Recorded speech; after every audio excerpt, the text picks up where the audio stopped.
Okay, so in the previous video, we added the dependencies, we added the BCRYPT as well as the JSON web token. And if you go to the package.json, you are gonna see it right here inside below of dependencies. Okay, so now we're gonna npm run server. Okay, so we have added the JSON web token and the BCRYPT.js because we are gonna be using it. So we can go into the user controller, MongoDB, and yeah, everything is fine. We can close this one, and we are in the user controller. Okay, so first of all, we need to bring in what we just installed, so the JSON web token. So we're gonna create a variable counts, and we're gonna call it JWT. And we're gonna require, and when you require it, you require JSON web token. Okay, the one big word. Okay, we go below, and now we're gonna call this variable, yeah, BCRYPT. And when you require it inside single quotes and BCRYPT.js. Okay, just like that. Visual Studio Code does it automatically. Okay, so let me see, what else do we need here? We need also the, let me see, yeah, we need the async handler. Okay, so we're gonna have the async handler, and we're gonna require it, and it's gonna come from express async handler.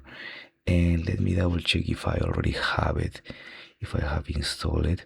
Yeah, express async handler, and all of this you find it inside of the dependency, obviously if you have installed it previously. Okay, so what else do we need? We need I already did the models. Yeah, we have the user model. Yeah, we can have the, let me see, yeah, we can have the user model as well. So the user model required from user models. Let me see, the user and the, yeah, we are grabbing this user model. Okay, that's fine. That's fine so far. Well, yeah, leave it like that. Okay, what else do we need here? So we have the register, we have the request message, user register. Okay, so everything is fine so far. Yeah, let me close this one, let me close that one. User control model. Okay, in the registered user we need, and this one has to be asynchronous, so it's gonna be asynchronous, or just, yeah, we need, first of all, we need, this one has to be asynchronous request response, but then all of this has to be inside of the async handler.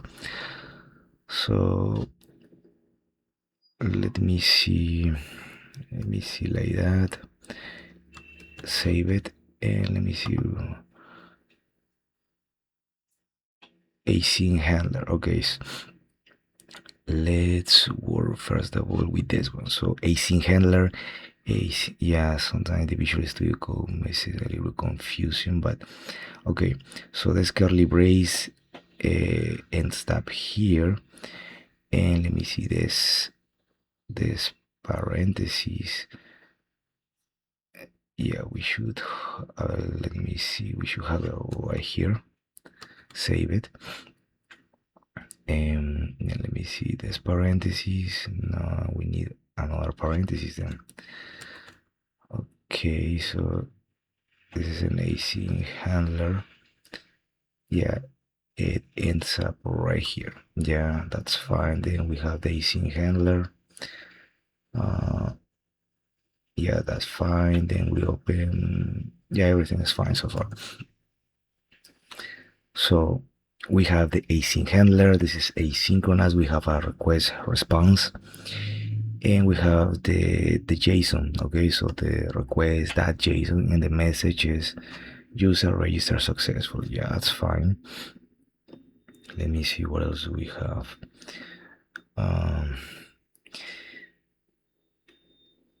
We can just pretty much get now get rid of that JSON. but we can go pretty much here inside of this curly brace, and we can destructure it. So we need to grab the name, the email, and the password, and all of this is gonna count from the request.body. So if you go to Postman, we're gonna be working with Postman.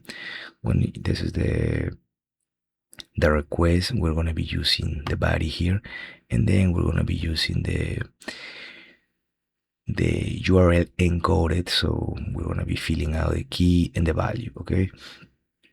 So here, what we need to do is const destructure it. Okay, so it did it for me, destructure it, and we're gonna destructure it from the body. So here we're gonna be writing the name, the email, and the password, and from here we're gonna destructure it. So we're gonna grab it. Okay, so we have that, and yeah, we're gonna that, and then we're gonna have a condition. So if there is no name, if there is no email, if there is no password, okay, we're gonna throw a status 400. Okay, let me see. If there is not, yeah, let me see how. Let me close this one here. If this one, if it's line 13, so if there is not a name, or there is not an email, or there is not a password, we're gonna throw a rest that status 400, throw new error, please add all fields. That's fine. And then we just have the message that is the user registered successfully. That's fine. Let me see what else do we have here.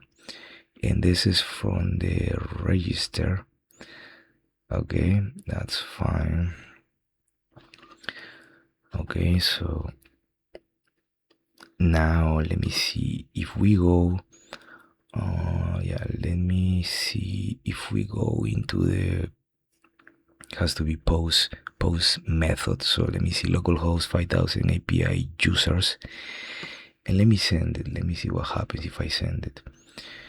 And yeah, message cannot the structure property name of request body as identify stack type error. Everything is fine. Message stack, yeah, everything. Let me see, body and URL encoded. So let me see, send it. And yeah, well, we have a 200 stack is cannot blah blah blah. Yeah, everything is fine. So what we need to do now is we need to go into the body here. We need to go into the URL encoded, and here we're just gonna have some values. Okay, so we're gonna have the name. We can put in, I don't know, I think it's BJS. Let me see, I haven't, let me connect it to my MongoDB, and I think I have in the test users, yeah, there's nobody here, and I deleted, so yeah, it's empty. So let's add BJS, and let me see the email. Okay, so email, let me see, yes, BJS, let me see, oops, what is that, at gmail.com, something like that. The password, so password, so I don't know, 1 2 3 4 5. Okay, so we have that so far, and we have checked it. So let's send it, and yeah, user registered successfully. So this message that we have registered, that we have this message here appears in our MongoDB. So let me double check if we have it in the user. Nothing yet. So we still let me see. Yeah, we have created that, and we are in the localhost 5000. Let me see, everything is fine. Yeah, everything is fine here. So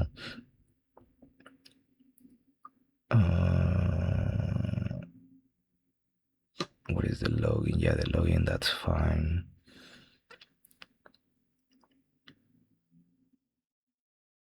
Okay, so we are gonna go below, okay, and now we're gonna check if the user exists, okay.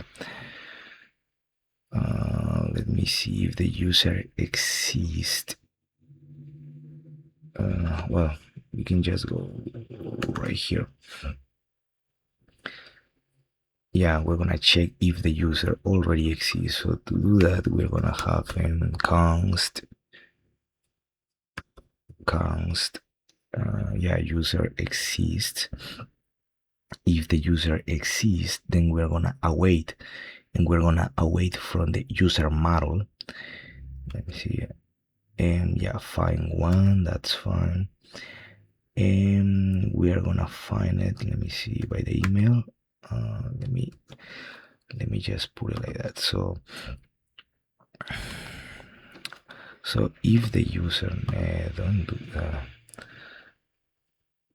If the user, yeah, if the user exists, we're gonna wait from the user model and find one by the email. Yeah, that's fine so far. Then if user exists, so let me put it like right here. So now we're gonna have the condition. If user exists, that's fine. Then we're gonna throw a 400 status and throw user already exists, okay? And let me see, user already exists. Yeah, user already exists. If the user, so we're grabbing this variable. If the user exists, we're gonna throw 400 and throw user already exists. Yeah, user already exists. What else? Let me close this one. User already exists. Okay, so now we need the hash. Okay, so we're gonna go below and we're gonna create the salt. So yeah, pretty much like that. We have the variable salt, await bcrypt, and await bcrypt that gen salt. Yeah, then it's fine. Then we're gonna have the hash password. We are gonna await for bcrypt that hash, and we're gonna have the password as well as the salt. Okay, so we have that, and we're gonna go below, and here we're gonna have we're gonna create a user. So this one is gonna appear in our database. So we'll just name a user, await from the user model, and then create. And this user is gonna have name, email, and password. And the password column we set it to hash password. Okay, let me see, user. Okay, so this is the user variable. This is lowercase letter u, and this uppercase letter u, this is the user model. Okay, it comes from our model. So created with the name, email, password. Okay, that's fine. Let me see, products. Nothing yet. And we have JSON message user, registered user. Okay, so what else here do we have?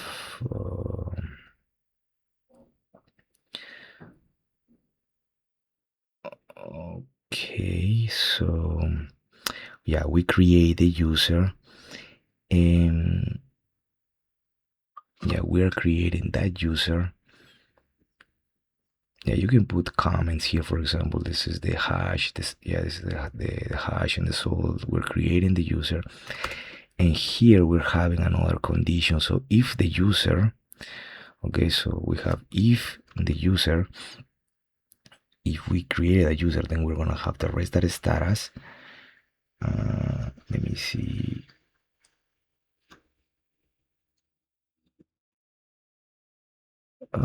Yeah, if the user, we can just delete this part. Yeah, let's, if user, so we're gonna have a condition. Okay, if user, then we're gonna throw a 201 status.json, and we're gonna have the underscore id, user id, comma, then we're gonna have the name colon user.name, that's fine, comma, then we're gonna have the email, and it's gonna be email colon user that email. That's fine. Yeah, that's fine. Else we're gonna throw a 400 and then throw invalid user data. So let's close it. Let me see. If the user is created, so I want to retrieve the user.id, the user.name, the user.email. Else throw an invalid status. So for example, I have a 200, the request successfully, the server responder required. Okay, so what else do we need here? Throw, yeah. Let me see. So now we can just get rid of this JSON. We're not gonna need it. And let's save it. Okay, so we have, let me double check, throw invalid user data, that's fine. And let's see what happens. So control tilde, let me see. I don't have it still here, no. Okay, so we go now. Make sure that you deleted I deleted here the request.json. It was something like this. What it was. Okay, I deleted the request.json where it sends that message, user registered successfully. So now we go again to the post method, localhost 5000 API / users body. We have the name, the email, password, and we're gonna send it. Okay. And as you can see, we return the ID, the name, and the email. And the ID, let me see what it was here. So I'm bringing the underscore ID. Okay, so since this user has been created successfully, we are getting back the ID, so it has to be underscore ID. That is going to be the user ID, and this is going to be the user ID 6A446A, whatever, all that number. We want the name, okay, PJS, as well as the email, and the email is pjs@gmail.com. Let me see. Yeah, pjs@email.com. And now if we go to the products, well, we don't have it here. And if we go to the user, so you need to refresh it, we have the ID. So the user ID is the 6A46, as well as it shows right here. We have the name, the PJS, the email, and the password. And as you can see, the password is hash. Why the password is hash? Because when we are creating the user, so we're creating it with the user model, we say we need the name, the email, but we specify that the password has to be hash. Okay, so we are able to create users right now. So for example, yeah, we have one user created so far, so we are able to create a user.